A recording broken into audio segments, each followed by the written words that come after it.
नमस्कार दोस्तों, बहुत बहुत स्वागत है आप सभी का हमारे YouTube चैनल में। तुला राशि वालों, दुश्मन भी आपका भक्त बन जाएगा अगर आपको मालूम हो जाएं चाणक्य की ये कुछ नीतियां, जिनके बल पर आप दुनिया को अपने कदमों में ला सकते हैं और वो सब कुछ पा सकते हैं जो आपके दिलो दिमाग में है। इसलिए आज की ये वीडियो आप लोगों के लिए बहुत ख़ास होने वाली है, तो आप इस वीडियो को शुरू से लेकर अंत तक ज़रूर देखिएगा, क्योंकि आज हम आपको एक अमीर इंसान के साथ एक महान आदमी बनने के टिप्स भी देने वाले हैं। इसलिए शुरू करते हैं। लेकिन दोस्तों, आगे बढ़ने से पहले आप लोगों से निवेदन है, अगर आप चैनल पर नए हो तो चैनल को सब्सक्राइब ज़रूर कर लें और पास में जो बेल आइकन है उसको भी दबा दें, ताकि आपको आने वाली वीडियो की नोटिफिकेशन समय पर प्राप्त होती रहे। तुला राशि के सभी लोग जानते हैं आपका जीवन शनिदेव की कृपा से ही चलता है, तो सच्चे मन से कमेंट सेक्शन में जय शनिदेव लिखना ना भूलें और साथ ही इस वीडियो को एक लाइक ज़रूर कर दीजिएगा और शनिदेव का आशीर्वाद पाने के लिए हमारे चैनल को सब्सक्राइब ज़रूर कर लें। तो दोस्तों, हम यहाँ पर बात कर रहे हैं तुला राशि की, और आज हम आपको बताएंगे कि किस तरह से आपका दुश्मन भी आपका भक्त बन सकता है। सबसे पहले आपको बता दें कि जब किसी व्यक्ति पर संकट आता है तो ये समझ नहीं आता कि क्या करना सही है और क्या करना गलत है, क्योंकि जब इंसान जीवन में आगे बढ़ता है तो दुश्मन उसके हर रास्ते पर अपने आप ही पैदा हो जाते हैं। तब ये समझ नहीं आता कि इनसे किस तरह से निपटना है और इनके साथ गलत तरीका अपनाना सही है या नहीं है। तो देखिए, व्यक्ति किसी निर्णय पर आसानी से नहीं पहुंच पाता और कई बार तो घबराहट में इंसान कुछ गलत फैसले तक ले लेता है, जिससे वो खुद का और भी बड़ा नुकसान कर बैठता है।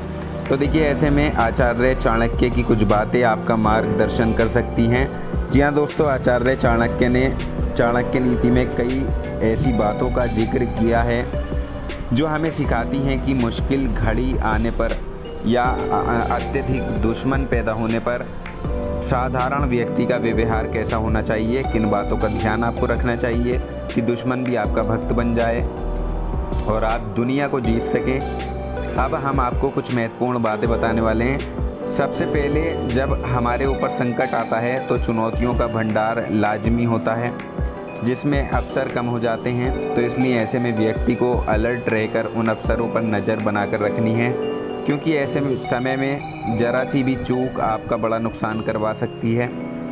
जी हाँ दोस्तों, कहने का मतलब है कि चुनौतियाँ आई और अवसरों को देखने की क्षमता धुंधली हो गई, जिसमें बहुत कुछ हाथ से चला गया। परंतु दोस्तों, अगर इसके बजाय अवसर आपने देख लिया तो चुनौतियाँ अपने आप टल जाएंगी। लेकिन इसलिए आप हमेशा ही अपनी आँख और कान खुले रखिए, चुनौतियों से घबराएं ना, क्योंकि जब भी कोई समस्या उत्पन्न होती है तो समाधान उसका उसी में छुपा होता है। लेकिन इंसान भावनाओं में बहकर इतना डिस्टर्ब हो जाता है कि वो ऐसे अवसरों को खो देता है और फिर अवसर उसके हाथ से निकल जाते हैं तो लोग उसे पीछे करके उससे आगे निकल जाते हैं। दूसरी बात आपको बता दें कि आचार्य चाणक्य का कहना था, अगर व्यक्ति संकट से उभरने के लिए कुछ तैयारियां पहले से करके रखे तो ऐसे में वो मुश्किल समय में आसानी से बाहर निकल सकता है।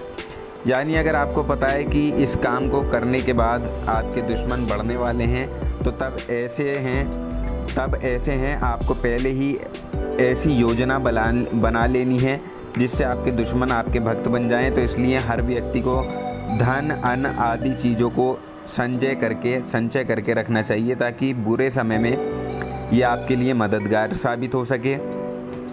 क्या आपको पता है कि इंसान बचत क्यों करता है? ताकि जब भविष्य में उसे पैसों की ज़रूरत हो तो वही बचत उसके काम आए। इसलिए इसी तरह अगर हम कार्य को योजनापूर्वक करें, बचत करते हुए चलें, चाहे फिर वो धन हो या अन्न हो या समय हो, तो इससे जीवन में आप बहुत कुछ अच्छा परिणाम हासिल कर पाएंगे। ये बात बहुत महत्वपूर्ण है, इसलिए इस बात को आप नोट करके रख लीजिए। इसके अलावा देखिए, तीसरी बात है कि संकट के समय में आपका पहला कर्तव्य आपकी परिवार के प्रति पहली जिम्मेदारी है। इसलिए आप उनकी सुरक्षा का विशेष ख्याल रखें और उनका पूरा साथ दें। अगर उनके ऊपर कोई मुसीबत आ जाए तो हर हाल में उस मुसीबत से उन्हें बाहर निकालने का प्रयास आपको करना चाहिए। क्योंकि अक्सर क्या होता है कि ज़्यादातर लोग जिम्मेदारी नहीं निभा पाते, चाहे फिर वो पारिवारिक हो या व्यापारिक हो या नौकरी की हो। जी हाँ दोस्तों, जिम्मेदारियाँ से इंसान बहुत भागता है, लेकिन जिम्मेदारियाँ ही वही हैं जो इंसान को तजुर्बा देती हैं, उन्हें मजबूत बनाती हैं और जीवन जीने की कला को सिखाती हैं। इसलिए आचार्य चाणक्य का कहना है कि जीवन में जब हमें जिम्मेदारी मिले तो उसे बोझ नहीं बल्कि उसे एक अवसर की तरह देखना चाहिए, क्योंकि जो इंसान जिम्मेदारियों को भी निभाता है तो वो दूसरों का भी चहीता बन जाता है और वही लोग अगली बार भी उस पर बड़ा भरोसा करते हैं, उसको महत्व देते हैं, उसका पूरा ध्यान रखते हैं। तो दोस्तों, ऐसे लोग ही जीवन में बहुत कुछ कर पाते हैं। इसलिए आप हमारी इन बातों का ज़रूर ध्यान रखिएगा, तभी आपको अच्छे परिणाम हासिल हो पाएंगे। इसके अलावा देखिए, चौथी चाणक्य नीति का कहना है कि आप चाहे कितने भी बड़े संकट में हैं, लेकिन ऐसे में आपको अपनी सेहत का ज़रूर ध्यान रखना चाहिए। यानी अगर आपका स्वास्थ्य ही अच्छा नहीं रहेगा तो आप परिस्थिति का मुकाबला भी नहीं कर पाएंगे, चाहे वो परिस्थिति कैसी भी हो। क्योंकि दोस्तों, आपका शरीर और आपका मस्तिष्क जब अच्छी तरह से काम करने लगता है तो तब आप सच में सफलता के झंडे गाड़ सकते हैं और उन झड़ों को जब दुश्मन भी आपके भक्त बन जाएंगे और उन झंडों को आप अच्छे से लहरा सकते हैं। कुछ ऐसा चमत्कार आपकी ज़िंदगी में होगा।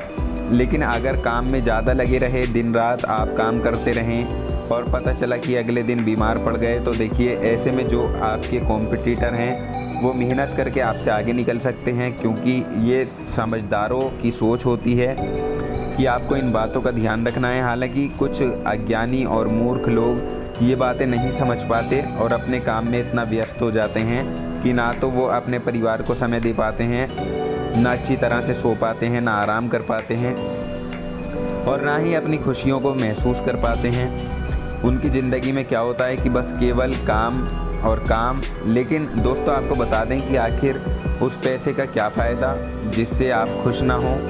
इसलिए हर चीज़ में एक बैलेंस करके चलिए, समय पर काम कीजिए और वही समय पर आराम कीजिए जो आपके लिए सबसे ज़रूरी है, और वक्त पर ही परिवार को समय दें, समय पर जीवन साथी के साथ वक्त बिताएं। यही एक आदर्श ज़िंदगी का मूल है, जिसमें किसी तरह की कोई दखलंदाजी नहीं करता और हमेशा आप सुखी रहते हैं, तरक्की की राह पर निरंतर बढ़ते रहते हैं। इसके अलावा देखिए, संकट काल में भी कोई निर्णय लेने से पहले एक बार आप उसके अच्छे और बुरे परिणामों के बारे में ज़रूर विचार कर लेना आपको चाहिए। यानी एक बात के दो पहलू हमेशा ही आपको सोचना चाहिए, क्योंकि ये बात सटीक है कि जब आप संकट काल में कोई निर्णय लेते हैं तो आपकी जवाबदारी और भी ज़्यादा बढ़ जाती है कि उसके क्या परिणाम आएंगे ये आपको पता नहीं हो पाता, और ऐसे में आप जाने अनजाने में कुछ भी बड़ी गलतियां कर बैठते हैं। तो इसलिए बेहतर होगा कि आप इन चीज़ों को समझ लें और पूरी समझदारी के साथ आगे बढ़ने की कोशिश करें, तभी बड़ी आसानी से आप हर मुश्किल और चुनौतियों को पार कर पाएंगे। परंतु जो व्यक्ति बेवजह बिना सोचे समझे कुछ भी बात अचानक अपने मुंह से निकाल बैठता है, तो आपने देखा ही होगा कि उसे इस दुनिया में बहुत धक्के खाने पड़ते हैं, वो ज़िंदगी में हमेशा पीछे रह जाता है। इसलिए कहा जाता है कि समय का उचित प्रबंधन और जीवन को सही तरह से जीने का तरीका हर इंसान की पहली ज़रूरत होनी चाहिए। और जब भी आप शादी के लिए तैयार हों तो तब चाणक्य नीति के अनुसार आप धार्मिक विचारों वाली स्त्री से ही शादी विवाह करने के बारे में सोचें, क्योंकि ऐसी स्त्री से विवाह करने से व्यक्ति का भाग्योदय हो जाता है और साथ ही जिस घर में नित्य प्रतिदिन पूजा पाठ होती है वहाँ भगवान का वास होता है। ऐसे घरों में सकारात्मकता छाई रहती है, नकारात्मकता दूर रहती है और ऐसे घरों में किसी प्रकार की कोई समस्या नहीं आती। घर परिवार के सभी सदस्य खुश रहते हैं और धार्मिक विचारों वाली स्त्री से शादी करने से तो व्यक्ति का भाग्योदय 100% हो जाता है। इसलिए आपको भी इस तरह की लड़की से शादी करने में बिल्कुल भी देर नहीं करनी चाहिए। अगर ऐसी स्त्री कहीं भी आपको दिखती है तो आप तुरंत ही उसको अपना लें। इसके अलावा देखिए, एक बात का और ध्यान रखें कि जो लोग मूर्ख हैं और दूसरों की बातों को नहीं समझते, तो उनसे आप ज्ञान की बातें कभी ना करें, क्योंकि मूर्ख लोगों से ज्ञान की बात करने पर आपका समय ही बर्बाद होता है और बिना वजह का वाद विवाद भी बन जाता है, क्योंकि ऐसे लोग किसी भी बात को नहीं सुनते। इसलिए ऐसे लोगों से दूर रहने पर ही आपकी भलाई है। अपना समय आप बर्बाद ना करें, ऐसे लोगों से दूर रहने की कोशिश करें। साथ ही देखिए, आचार्य चाणक्य का कहना है कि अगर आप गरीबी से मुक्ति पाना चाहते हैं तो उसके लिए दान पुण्य करना सबसे अच्छा उपाय है। व्यक्ति को अपनी आवश्यकता अनुसार समय समय पर दान करते रहना चाहिए, क्योंकि दान करने से अक्षय पुण्य की प्राप्ति होती है और आपके सारे पाप धुल जाते हैं। तो दोस्तों, जानकारी पसंद आई हो तो वीडियो को लाइक और शेयर जरूर कर दें, चैनल को सब्सक्राइब कर लें। धन्यवाद।